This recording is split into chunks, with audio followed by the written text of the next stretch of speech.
ऐश्वर्य वैभव, धन संपदा, भूमि भवन वाहन का संपूर्ण सुख देने वाले, इस भौतिक जगत के समस्त सुखों को प्रदान करने वाले, 9 ग्रहों में अत्यंत सौम्य ग्रह, शुभता प्रदान करने वाले ग्रह दैत्य गुरु शुक्राचार्य अपनी राशि का परिवर्तन करने जा रहे हैं, तो अपनी उच्च राशि में प्रवेश करने जा रहे हैं। अब शुक्राचार्य जो समस्त सुख प्रदान करते हैं, ये 4 माह के लिए अपनी उच्च राशि में रहेंगे। निश्चित रूप से ये अत्यंत प्रभावी समय होने वाला है, जो समस्त राशि के जातकों को कुछ बड़े लाभ देने वाला है। जय श्री गणेश। नमस्कार, मैं आचार्य संजय द्विवेदी। मेरे समस्त प्रबुद्ध दर्शकों का मेरे चैनल पर हार्दिक स्वागत है। प्रिय दर्शकों, आज मैं शुक्राचार्य के राशि परिवर्तन प्रभाव को लेकर आपके सम्मुख उपस्थित हूं। दैत्य गुरु 28 जनवरी को प्रातःकाल 6:42 पर अपनी राशि का परिवर्तन करेंगे तथा वर्तमान कुंभ राशि को छोड़कर मीन राशि में प्रवेश करेंगे, जहां पर ये 4 माह के लिए गोचर करने वाले हैं, अपनी उच्च राशि में रहेंगे। यद्यपि यहां पर ये राहु के साथ गोचर करने वाले हैं। राहु जो कि नैसर्गिक रूप से एक नकारात्मक ग्रह है, जब भी इनका किसी भी ग्रह के साथ ज्योति प्रभाव आरंभ होता तो कहीं ना कहीं एक दोष अवश्य बनता है। इसी प्रकार से शुक्र और राहु मित्रवत भाव में भी होते हैं। राहु शुक्राचार्य के शिष्य भी हैं, जिसके कारण कुछ लाभ भी मिलेंगे और कहीं कुछ नकारात्मक प्रभाव भी प्राप्त होगा। परंतु ये अलग अलग राशियों के लिए अलग अलग भाव में होकर अलग अलग फल प्रदान करने वाला होगा। आज मैं वृषभ राशि के लिए शुक्राचार्य के इस राशि परिवर्तन का किस प्रकार का प्रभाव प्राप्त होगा, किन किन भावों में वृद्धि होगी, इस समय में आप कितना लाभ ले पाएंगे, अथवा कहीं पर कोई समस्या या अवरोध आ रहा है तो उसका क्या निस्तारण है, संपूर्ण विश्लेषण मैं पूर्ण तर्क के साथ करने जा रहा हूं। प्रिय दर्शकों, इस राशिफल को आप अपने लग्न तथा राशि दोनों के अनुसार देख सकते हैं। वृषभ राशि शुक्राचार्य की ही राशि है। वृषभ राशि के लिए शुक्राचार्य का ये गोचर आपके एकादश भाव में प्रारंभ होने वाला है। अब कुंडली का एकादश भाव जो समस्त ग्रहों के लिए एक अच्छा प्रभाव देने वाला होता है, जहां पर समस्त ग्रह एक सकारात्मक परिणाम प्रदान करते हैं, वहां पर राहु भी एक अच्छा परिणाम दे रहे हैं। परंतु जब शुक्राचार्य यहां पर पहुंचेंगे तो जो नैसर्गिक रूप से राहु की नेगेटिविटी है उसको ये कम करने वाले, तो लाभ की वृद्धि तो तय है। लाभ भाव में शुक्राचार्य पहुंचेंगे, लग्न के स्वामी होकर तथा आपके षष्ठम भाव के स्वामी होकर यहां पर होंगे, तो निश्चित रूप से इस भाव की प्रबलता कई सौ गुना बढ़ने वाली। सर्वप्रथम तो यहां पर आपका ज्ञान अत्यंत प्रबल होगा। ज्ञान शिक्षा का भाव जो कहीं ना कहीं कुछ बाधित हो रहा था, राहु के अकेले प्रभाव के कारण मन का भटकाव था, वो भटकाव दूर होगा। ये आपको लाभ मिलेगा क्योंकि शुक्राचार्य उच्च की राशि में है। परंतु यहां पर ये प्रेम का भी भाव है। अब प्रेम के भाव में भी कहीं ना कहीं यहां पर प्रबलता आएगी, तो यहां पर आपको अपने मन पर पूर्ण रूप से नियंत्रण रखना होगा। यदि आप विद्यार्थी हैं तो अपना मन पढ़ाई में पूर्ण रूप से अर्पित कर दीजिए, पूर्ण मनोयोग से अपने कार्य क्षेत्र में लगे रहिए।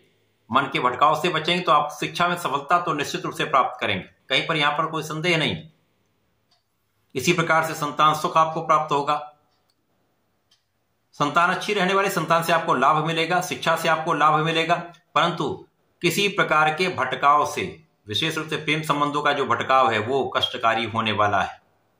वहां पर आप सजग रहेंगे तो समस्याएं नहीं होंगी।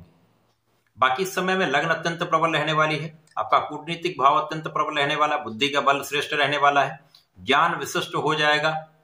जब राहु का प्रभाव मस्तिष्क पर आता है, यदि वो सकारात्मक है तो निश्चित रूप से आपके ज्ञान विशिष्ट हो जाता है, बुद्धि श्रेष्ठ हो जाती है, आपका सोचने का ढंग विशिष्ट हो जाता है। आप किसी भी स्थिति में किसी भी समस्या का हल आसानी से निकाल लेते हैं। जेन केन प्रकार आपका कार्य सिद्ध हो जाता है। अब यहां पर शुक्राचार्य लाभ भाव में है, तो जिन लोगों के पास नौकरी नहीं है वो नौकरी प्राप्त कर पाएंगे। अचानक ही ऐसा योग बनेगा जब आपको नौकरी की प्राप्ति हो सकती है। आप नए कार्य क्षेत्र में जा सकते हैं, अथवा नौकरी में या आपके प्रोफेशन में नए नए अवसर आपको मिल सकते हैं। नई अपॉर्चुनिटी के कारण आपको बड़ा लाभ यहां पर होने वाला है। जो लोग ऋण लिए हुए हैं, ऋण को चुका पाएंगे। जो जातक ऋण लेने के प्रयास में हैं उनका ये कार्य सिद्ध हो जाएगा। जैसे मैंने कहा, येन केन प्रकार में किसी प्रकार से आपका कार्य बन सकता है, यहां पर आपका कार्य बन जाएगा। यहां आपको ऐसे लोगों का भी सपोर्ट मिल जाता है जिनसे आप एक्सपेक्ट नहीं करते, जिनसे आपको आशा नहीं होती कि ये मेरी कभी सहायता करेगा, वहां पर भी आपको लाभ मिल जाएगा। इसी प्रकार से इस समय जो लोग मेडिकल के क्षेत्र में हैं उनके लिए विशेष प्रगति का योग है, लाभ का योग है। इसके साथ ही साथ ज्ञान, शिक्षा, सुख यहां पर आपका बढ़ने वाला है।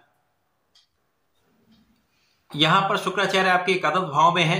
इसी प्रकार से जो लग्न में गुरुदेव बृहस्पति का गोचर चल रहा है, एक ये विशिष्ट योग बन रहा है जहां पर धैर्य भी आपके पास है, ज्ञान भी आपके पास है, ज्ञान बढ़ भी रहा है, तो आप धैर्यवान भी हैं और विवेकशील भी रहने वाले हैं। इसी प्रकार से आप अपने ज्ञान का समुचित उपयोग करने वाले हैं, जिससे आपके कार्यक्षेत्र में आपको सफलता मिलेगी, आपके ज्ञान के क्षेत्र में आपको सफलता मिलेगी, आपके प्रोफेशन में, आपके व्यापारिक विस्तार में आपको सफलता मिलेगी, लोगों का सहयोग आप ले पाएंगे। इसी प्रकार से ऐश्वर्य वैभव के सुख संपदा देने वाले शुक्राचार्य हैं, तो इन भावों की प्रबलता से आपको सुखों की प्राप्ति का अवसर अवश्य प्राप्त होगा। इस समय में शुक्राचार्य आपके एकादश भाव में है, जिसका सर्वश्रेष्ठ प्रभाव आपकी संतान के पक्ष पर भी है, तो संतान से आपको सुख प्राप्त होगा, संतान की उन्नति का भी समय है। ये शुक्राचार्य का जो गोचर आपके एकादश भाव में हुआ है, ये निश्चित रूप से एक सकारात्मक परिणाम देने वाला है, परंतु यहां पर सावधानी आपको रखनी होगी, अपने मन पर नियंत्रण रखना होगा, आत्मबल के साथ अपने कार्यों को संपूर्ण करना होगा। केवल इतना ध्यान रखेंगे तो कहीं किसी प्रकार की बड़ी समस्या नहीं आएगी। इस पूरे समय में आपको नियमित रूप से भगवान भोलेनाथ पर जल अर्पित करना चाहिए, सूर्य देव को जल देना चाहिए, ओम आदित्याय नमः का जप करना चाहिए। तो प्रत्येक शुक्रवार को यदि पंचामृत से अभिषेक करते हैं तो भगवान भोलेनाथ की संपूर्ण कृपा पर होगी, तो राहु का दुष्प्रभाव भी कम होगा, आपकी सुरक्षा भी होगी तथा आप संपूर्ण रूप से लाभ इस समय का ले पाएंगे। तो शुक्र की उच्च अवस्था का जो संपूर्ण लाभ होता है वो आपको प्राप्त हो पाएगा। तो ऐसा करके इस समय का उपयोग करें, लाभ लें। धन्यवाद, नमस्कार।